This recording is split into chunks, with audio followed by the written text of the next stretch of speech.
You're about to board an adults-only cruise where the sunsets burn deep red, the music doesn't stop, and the rules quietly bend after midnight. No kids, no filters, just champagne, sea air, and whispers about what really happens on Deck 3 after dark. I've been on these ships, and I can tell you, some rumors are true. Others are marketing myths with a twist. By the end of this video, you'll know how to tell the difference, and why one hidden detail could turn your next cruise from chill to scandal. Before I ever started working in the cruise world, I was just like everyone else, scrolling forums, half believing the stories about secret signals and late-night deck parties. But after sailing more than 30 adults-only voyages, I learned what's real and what's rumor.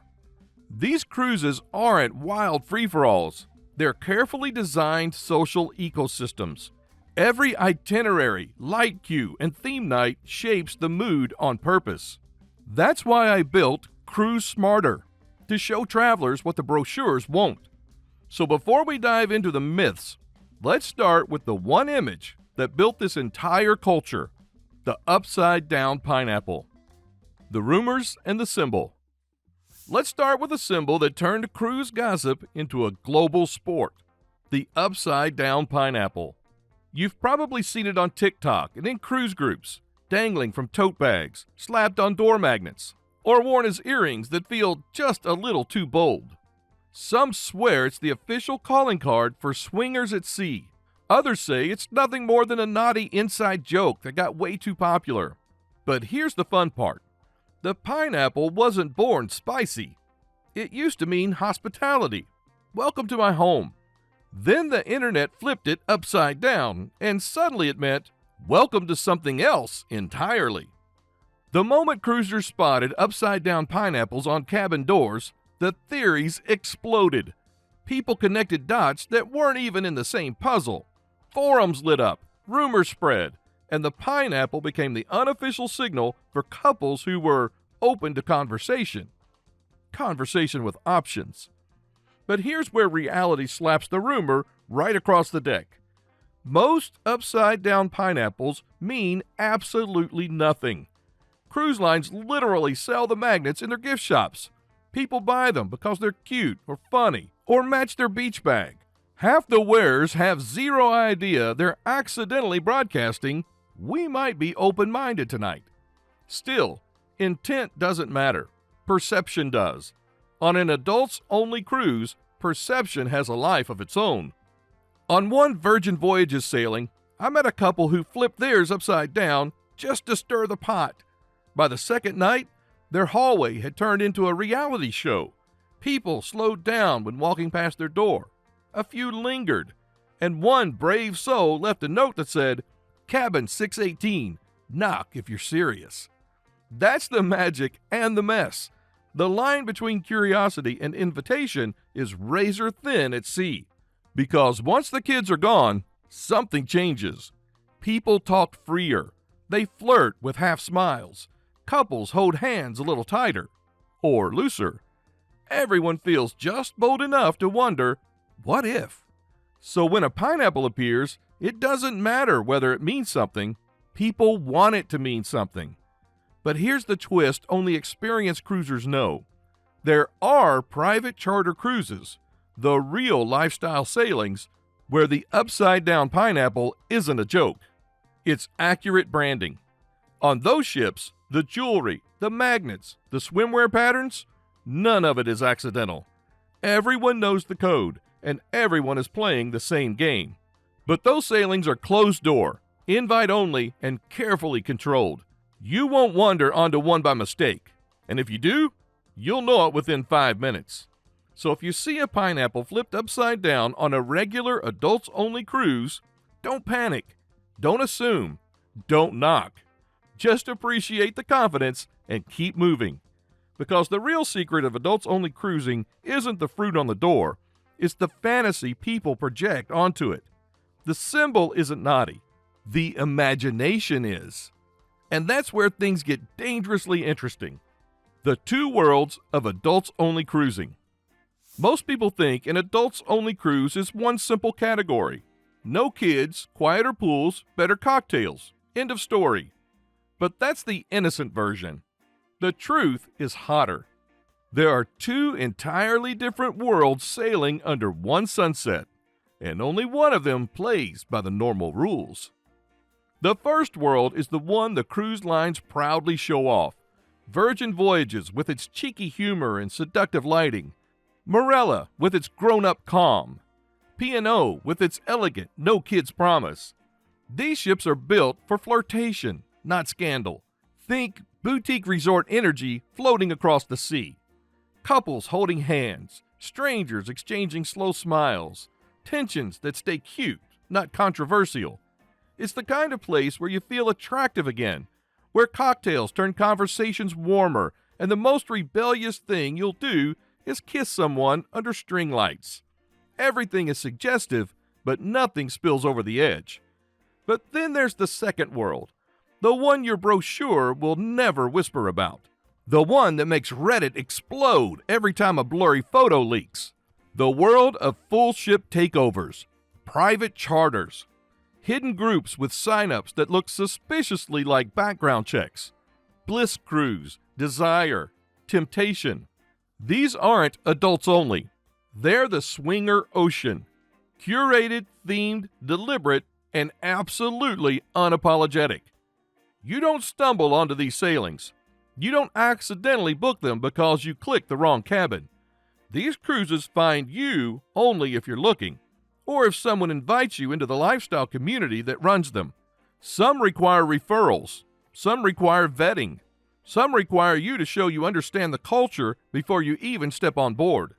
And once you're inside, the atmosphere flips just as hard as the pineapple symbol. Theme nights go way past wear white or tropical chic. Suddenly, you're surrounded by glow fetish nights, leather and lace evenings, masquerades that are definitely not child-friendly, and lighting so red it looks like the ship is blushing. Family pools become privacy zones. Lounges transform behind curtains. People walk with confidence of adults who are very much aware of the reputation these sailings have earned. And yes, here, the upside-down pineapple isn't a prank. It's a GPS. It's a signal. It's an invitation understood by everyone in the lifestyle. Swingers at sea don't hide. They organize. But here's the twist. It's not chaotic. It's structured, respectful, rule-driven. A world where consent is the currency and curiosity is normal. Anyone imagining a floating free-for-all has clearly never seen the etiquette these communities run on. It's discreet, inclusive, and far more coordinated than the internet ever gives it credit for. Now, because these charters are so secretive, they fuel every rumor about adults-only cruising. One photo from a Bliss cruise leaks onto TikTok, and suddenly people think every no-kids ship turns into a floating love fest after 10 p.m. It doesn't. 99% of adults' cruises are tame, stylish, and flirt-heavy, not swinger-heavy. But the 1%? That's what keeps the legends alive. This is why the ship you choose matters as much as the cabin you book. Virgin Voyages gives you cheeky seduction, the kind your mom could handle. Bliss Cruise gives you full lifestyle immersion, the kind your mom better never hear about. So when you see the term 18-plus cruise, don't trust the label. It might mean rosé on a quiet deck with a string quartet. Or it might mean a red glow night where the dress code is whatever you're brave enough to wear and the energy hums like a secret. And here's the final spark. Even the calmest, classiest adults-only cruises shift once the last kid steps off the gangway. The air thickens. The music deepens. People loosen up in ways that would never fly on a family sailing.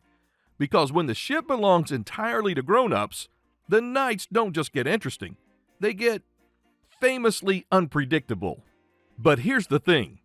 Even the normal adults-only cruises aren't as innocent as they look on Instagram. When there are no kids on board, something subtle happens. Conversations stretch longer. Laughter hits deeper. And by night 3, the ship feels different. And it's not just the music that gets louder. Vibe shift. When the last family cruise ship fades into the horizon, something happens on an adults-only ship that you can feel long before you can explain. The entire atmosphere loosens, like the ship itself just unbuttoned its top 2 buttons. The laughter sounds deeper, the conversations last longer, the glances linger half a second more than they should. And it all starts the moment the final reminder of family mode disappears. No strollers, no splashing, no parents policing the pool deck. Just adults, free, relaxed, and maybe a little curious about the stories they've heard. By day, the shift is subtle. Yoga mats stretch across sunlit decks. Espresso martinis glide from hand to hand. People who haven't flirted in months suddenly remember how. You see couples lounging closer than usual, and solo travelers testing out smiles that feel brand new. It's calm, but charged. But as the sun sinks low and the sky sharpens from gold to ember, the personality of the ship changes. The lighting softens into shadows. The music drops into that low, warm bass you feel in your chest. And suddenly the ship starts to hum, not with noise, but with energy. A social chemistry you can taste in the air. People who barely nodded at breakfast are now swapping cocktails, secrets, and eye contact that asks questions without actually speaking. Groups form effortlessly, strangers becoming friends, friends becoming something more. And every adults-only sailing has its legendary corners. The lounge where the band gets dangerously good after 11 p.m. The bar where the lighting flatters absolutely everyone. And yes, the hot tub. The one people pretend they don't know about, while checking if the bubbles are hiding anything interesting. Down these decks, rumors swirl quietly. Not scandal, possibility. Because when you remove kids, rules, and routine, people's boundaries shift. Not irresponsibly, just honestly. Grown-ups begin acting like grown-ups who finally escaped real life. Some lean into romance. Some lean into flirtation. And some, well, conversations start sounding a lot like the one swinger blogs keep hinting at. Night 1 stays polite. Night 2 grows playful. By night 3, the ship runs on pure confidence. That we're all adults here energy that makes strangers toast like teammates and makes couples whisper plans they would never say on land. This isn't chaos. It's liberation. It's the chemistry that bubbles up when adults stop pretending they don't have an adventurous side. And once you've felt that shift, that slow, simmering, grown-up electricity, you realize why people keep coming back. It's not the itinerary, it's the freedom, the fantasy, the vibe that only exists when the ocean, the night, and the passengers are all in the exact same mood. The freedom effect. Not every adults-only cruise turns into a late-night fantasy. For many passengers, the biggest thrill isn't the flirtation, it's the freedom. The difference hits you the moment you board. There's no chaos at check-in, no toddlers melting down mid-buffet, no lifeguards blowing whistles every 5 minutes. You hear jazz, not cartoons. You sip your drink and actually finish it while it's still cold. The ship itself feels different too. Without the noise and constant movement of families, the energy smooths out. Breakfast becomes quiet conversation instead of an obstacle course. Spa appointments run on time. Crew members seem calmer, more attentive, because they're not juggling chaos every second. This is what most passengers mean when they say, "I could never go back." They don't mean back to land, they mean back to mixed cruises. Once you've tasted true calm, it's hard to unlearn it. Daytime stretches out like silk. You can sleep in without FOMO, spend an hour in the hot tub without feeling rushed, or sip champagne without the bartender giving you the side eye for ordering it before noon. There's a silent agreement on board. Everyone here earned this. The peace, the pause, the permission to slow down. And it's not just couples soaking it in. Solo travelers thrive here too. Conversations start easily because everyone's on the same wavelength. Adults, unhurried, relaxed. No awkwardness, no pressure, no fake networking energy. Just people remembering what it feels like to connect for real. Then come the golden hours. Sunsets where the ship feels like it's exhaling. Soft laughter rolling across the deck. Spotlights glowing under the sky. This is the other side of adults-only cruising. The side that doesn't make the headlines, but changes people's entire relationship with travel. It's luxury without pretense, romance without effort, escape without noise. The cocktails taste better. The air feels cleaner. And the simple act of watching the horizon with no distractions becomes a kind of therapy. So yes, the energy gets flirtier after dark, but beneath the spice, the real allure is this: peace. The freedom to exist without being interrupted. And once you've had that, even the wild nights feel secondary. The hidden social rules. Every adults-only cruise has its own rhythm, and within that rhythm, there are unspoken rules. Break them, and you'll feel it instantly. Follow them, and you'll fit right in without ever trying. Rule 1. Don't assume. Just because someone's wearing an upside-down pineapple doesn't mean they're sending a message. Sometimes it's fashion. Sometimes it's a joke. And sometimes, yes, it's intentional. But unless they say it's intentional, it's not your invitation. A simple smile is fine. A follow-up question about the code is not. Rule 2. Flirt with respect. Compliments are fine. Connection is encouraged. But the golden standard is consent and confidence without creepiness. If you wouldn't say it in a cocktail lounge on land, don't say it on deck 6 at midnight. People remember who made them comfortable and who didn't. Rule 3. Let people set the pace. Some passengers are there for conversation, others for connection, and plenty for quiet. If someone's wearing headphones or reading a book or just staring at the ocean, that's not your cue, that's your boundary. Respect it. The best connections happen naturally, not by chasing them. Rule 4. Understand the ring test. A wedding band doesn't mean off limits, but it doesn't mean open invitation either. Let them start the conversation. Married couples on these ships often rediscover their spark together, and the last thing they want is an audience. If they're flirty, great. If not, back off with grace. Rule 5. The hot tub code. If 3 couples are laughing quietly in one corner for an hour straight, maybe try a different hot tub. Not everything happening under the bubbles is your business. Smile, move on, and pretend you saw nothing. It's not your movie, it's their vacation. Rule 6. Be cool. What happens at sea stays at sea because no one talks about it like a gossip blog. Stories spread fast on board, and nobody wants to become the next deck rumor. Discretion is currency out here.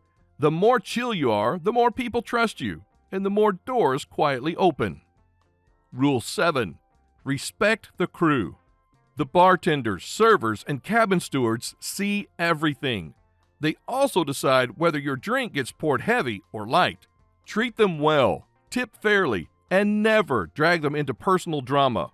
Crew members talk, and if you act out, the whole ship will know by breakfast. The smoothest passengers are the ones staff actually like. Rule 8. Don't dominate the dance floor. There's always one person who treats the dance floor like a competition. Don't be that person.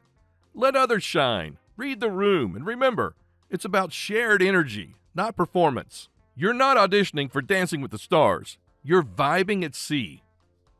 Rule 9. Watch the drinks. Cruise bars make it easy to lose track. Frozen cocktails, champagne rounds, espresso martinis that hit too smooth. But buzzed confidence can turn sloppy fast. The key is pacing. Hydrate, eat, and never mix cocktails with hot tubs. That's not just etiquette, that's survival. Rule 10. Read the morning after. Every adults-only cruise has its morning after vibe. Breakfast with sunglasses, polite nods across the buffet, quiet chuckles between people who shared a moment and now share mutual silence. The unspoken rule? Keep it classy. No recaps, no whispers, no "remember last night?" What happens on Deck 5 stays on Deck 5. These guidelines aren't about control. They're about making adults-only cruises work. They create an environment where freedom doesn't turn into awkwardness and where strangers can share a drink without misreading the moment. Because at its best, an adults-only cruise isn't about breaking rules. It's about rewriting them for a week. It's a place where respect and curiosity coexist, where everyone gets to choose their version of fun, quiet, wild, or somewhere in between. So before you sail, just remember, the ocean doesn't judge, but people do. And the real luxury on board isn't the spa or the suite. It's knowing how to read the room and never being the reason someone else loses the vibe. So yes, adults-only cruises can get spicy, but most of the time, they're not about scandal at all. They're about letting go, dropping the filters, the noise, the routines that follow you on land. For some, that means sleeping till noon. For others, it's dancing under the stars with a stranger you'll probably never see again. Either way, it's freedom in motion. And once you've felt that balance of calm mornings and electric nights, it's hard to go back. The question isn't whether adults-only cruises are wild. It's whether you're ready for the kind of trip that shows who you really are when the rest of the world disappears behind the wake. Now, if you found this helpful, hit like and subscribe. It's the easiest way to stay ahead of cruise secrets, ship reviews, and insider travel tips before you book your next cruise. And when you're ready for more, tap the next video on your screen, because your voyage is just beginning.